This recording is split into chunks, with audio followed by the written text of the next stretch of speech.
Panama से property leaks, PIA की नचकारी पर एतराज और अब्दुल अलीम खान का अज़्म। पाकिस्तान कर्जों के दलदल में धंसा हुआ है, लेकिन इस मुल्क का हुक्मरान तबका अंदरूनो बैरूने मुल्क इस तरह जायदादें रखता है जैसे मुल्क में शहद और दूध की नहरें बहती हूँ। ठीक है, किसी के अंदरूनो बैरूने मुल्क किसी भी किस्म की कोई जायदाद खरीदने पर किसी को एतराज नहीं होना चाहिए, लेकिन इस मुल्क के करोड़ों लोगों का ये हक तो बनता है कि वो सवाल कर सके कि ए अमीर शहर बता ये काफिला क्यों लौटा, ए अमीर शहर बता मेरा चूल्हा क्यों बुझा, ए अमीर शहर बता मेरा बच्चा भूख से क्यों मरा, ए अमीर शहर बता मेरे वालिदैन का इलाज क्यों ना हुआ, ए अमीर शहर बता मेरी औलाद तालीम के जेवर से महरूम क्यों रही, ए अमीर शहर बता मेरी सोच को कैद क्यों रखा, ए अमीर शहर बता इस दौलत के जराए क्या है, ए अमीर शहर बता वसाइल की गैर मुनसिफाना तकसीम में तेरा किरदार क्या है, ए अमीर शहर बता हमें पीने के लिए साफ पानी भी मुयस्सर नहीं, ए अमीर शहर बता मेरे मुल्क का मजदूर मेहनत करता करता मर जाए और उसके वारिसों को कफन दफन के लिए भी धक्के खाना पड़े। ए अमीर शहर ये नाइंसाफी नहीं तो क्या है। मैं इन बासर अफराद की दौलत जायदाद असासों की मुखालफत तो नहीं करता, हो सकता है जायज जराए से हों, लेकिन ये सारे लोग हुकूमत में होते हुए या हुकूमती शख्सियात की कुर्बत में ही तरक्की क्यों करते हैं। हुक्मरान को ही तहाइफ क्यों मिलते हैं और तहाइफ भी उस वक्त की या तो हुकूमत में आ रहे हों या हुकूमत से जा रहे हों या हुकूमत में आने वाले हों या फिर किसी की हुकूमत के लिए मसाइल पैदा कर रहे हों। क्या ये सिर्फ इत्तफाक है? ऐसा क्यों है जो भी लोग इस फहरिस्त में शामिल हैं, क्या उनके ज़ेरे इंतजाम चलने वाले इदारों में लोग खुशहाल हैं? क्या उन इदारों के सैकड़ों लोगों को वही खुशहाली मुयस्सर है? क्या तहाइफ वसूल करने वाले हुक्मरानों ने अवाम को भी आसान जिंदगी का कोई तोहफा दिया है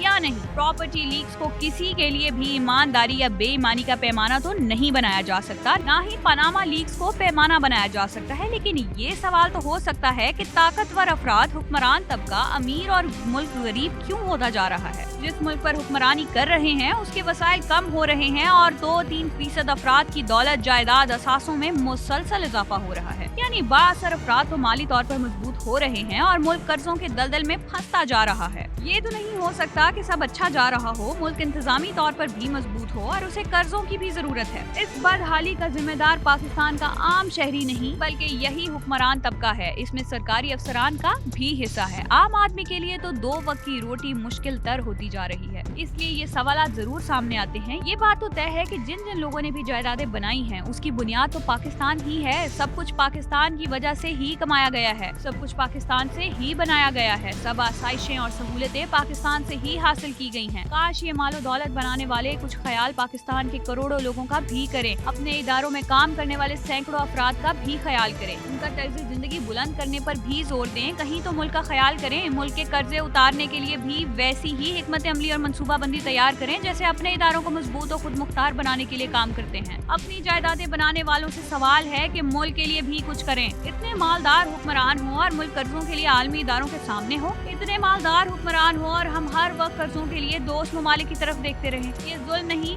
तो और क्या है? इसका भी कोई हिसाब बहरहाल होना चाहिए। दूसरी तरफ सरकारी इदारों की निजकारी और उस अमल की मुखालफत का काम जोरों शोर से जारी है। वफाकी वजीर निजकारी और सरमायाकारी अब्दुल अलीम खान के मुताबिक हुकूमत PIA समेत 24 सरकारी इदारों की निजकारी का फैसला कर चुकी है। PIA समेत तमाम इदारों की निजकारी में शफाफियत को हर कीमत पर यकीनी बनाएंगे। PIA की निजकारी के लिए अहम बिजनेस ग्रुप्स ने दिलचस्पी जाहिर की है। सरमायाकारी के फरोग में चेंबर ऑफ कॉमर्स और SIFC का अहम किरदार है और इस मामले पर चेंबर ऑफ कॉमर्स हुकूमत की शाना बशाना चले भरपूर साथ देंगे। कारोबार करना या चलाना हुकूमत का काम नहीं, हुकूमत की जिम्मेदारी कारोबारी तबके को सहूलियात फराहम करना है। कारोबार होगा तो मुल्क में खुशहाली आएगी और उससे आम आदमी को भी फायदा होगा। अब्दुल अलीम खान की मौजूदगी में शफाफियत तो होगी। दूसरा, इस अहम मामले में पाकिस्तान के मफाद को मुकद्दम रखते हुए वो आगे बढ़ेंगे। अब्दुल अलीम खान मुल्क की खिदमत का जज्बा रखते हैं और इस जज्बे के तहत सियासत में हैं। इस वजारत के जरिए वो पाकिस्तान के दीरीना मसाइल हल करने की अहलियत और सलाहियत रखते हैं। मुल्क के माशी मसाइल को हल करने और माशी बीमारियों से निजात उनकी तरजीहात में है। वो मुल्क के आम आदमी की खिदमत का अज़म लिए हुए हैं, हर सतह के लोगों की खिदमत करने की ख्वाहिश रखते हैं। हमें यकीन रखना चाहिए कि वो मुल्क के मुस्तकबिल को बेहतर बनाने के लिए बगैर किसी दबाव के अक्लमंदाना और दिलेराना फैसले करेंगे। दूसरी तरफ पाकिस्तान पीपल्स पार्टी के रज़ा रब्बानी ने पाकिस्तान इंटरनेशनल एयरलाइंस की निजकारी को गैर आईनी करार देते हुए मुस्तरद और निजकारी के खिलाफ एहतजाज का भी ऐलान कर दिया है। रज़ा रब्बानी कहते हैं कि वफाकी वजीर खजाना को एसेंशियल पॉलिसी के हवाले से मालूम नहीं, इदारों की निजकारी एसेंशियल पॉलिसी में आती है, काबीना आइन के तहत निजकारी की इजाजत देती है। इस मामले को मुश्तरका मफादात कौंसिल के सुपुर्द करना चाहिए। जब तक वहाँ से मंजूरी नहीं होती उस वक्त तक PIA की निजकारी गैर आईनी है। PIA स्ट्रेटेजिक असासा है। PIA का नेशनल सिक्योरिटी के हवाले से किरदार रहा है,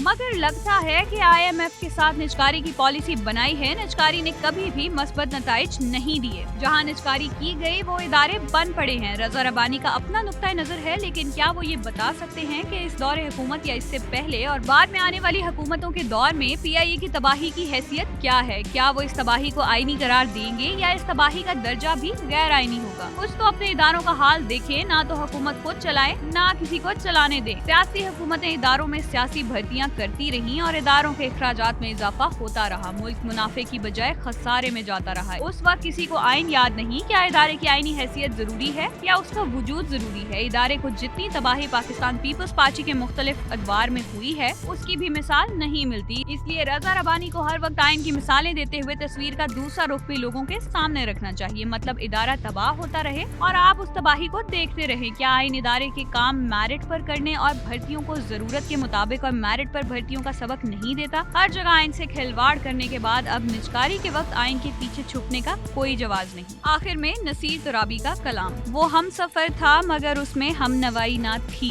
कि धूप छाओं का आलम रहा जुदाई न थी, ना अपना रंज ना औरों का दुख न तेरा मलाल, शबे फिराक कभी हमने यूं गवाई न थी। मोहब्बतों का सफर इस तरह भी गुजरा था, शिकस्ता दिल थे मुसाफिर शिकस्ता पाई न थी, अदावतें थी तगाफुल था रंजिशें थी मगर, बिछड़ने वाले में सब कुछ था बेवफाई न थी। बिछड़ते वक्त उन आंखों में थी हमारी गजल, गजल भी वो जो किसी और को सुनाई न थी, किसे पुकार रहा था वो डूबता हुआ दिन, सदा तो आई मगर कोई भी दुहाई न थी। कभी ये हाल के दोनों में यकदिली थी बहुत, कभी वो मरहला जैसे कि आशनाई न थी। अजीब होती है राह सुखन भी देख नसीर, वहाँ भी आ गए आखिर जहाँ रसाई न थी।